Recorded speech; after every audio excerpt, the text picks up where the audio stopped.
కర్ణాటక రాష్ట్రంలోని అత్యంత ప్రావీణ్యమైన దేవాలయం శ్రీ బలభీమ దేవాలయం.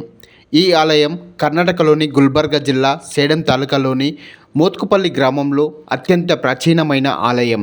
ఇక్కడ భక్తులు ఏదైనా కోరితే కోరికలు తీర్చే ఆరాధ్య దైవంగా భావిస్తారు భక్తులు.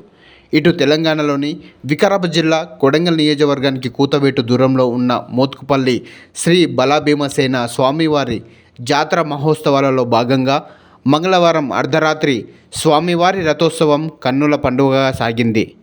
శతాబ్ది కాలంగా ప్రతి ఏటా డిసెంబర్ చివరి వారంలో పౌర్ణమి నాడు లక్షలాది మంది భక్తులతో బలభీమసేన జాతర మహోత్సవం కొనసాగుతుంది. భక్తి శ్రద్ధలతో తెలంగాణయే కాక కర్ణాటక ప్రాంతం నుంచి బలభీమసేన స్వామిని దర్శించుకొని మొక్కులు తీర్చుకుంటారు. ఇంటి దేవుడిగా తలుస్తూ నియమ నిష్టలతో పూజిస్తారు. భక్తులతో ఎమ్మెల్యేలు, మంత్రులు, ప్రజాప్రతినిధులు ప్రత్యేక దర్శనాలు చేసుకుంటారు. కాగా మంగళవారం రాత్రి నుంచి బుధవారం వరకు జాతర ఉత్సవాలు ఘనంగా అంగరంగ వైభవంగా సాగాయి.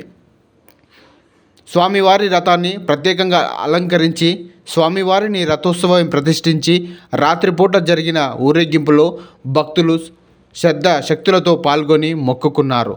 స్వామివారిని దర్శించుకునేందుకు ముందుగా భక్త జనం తలనీలాలు సమర్పించి కోనేటి స్నానాలు, ఉపవాస దీక్షలతో ఆలయంలోకి ప్రవేశించి స్వామివారిని దర్శించి మొక్కులు తీర్చుకున్నారు. స్వామివారికి సాహిత్యాలు సమర్పించుకున్నారు. జాతర ప్రాంగణంలో వినోద కార్యక్రమాలు ఆనందంతో పొందారు.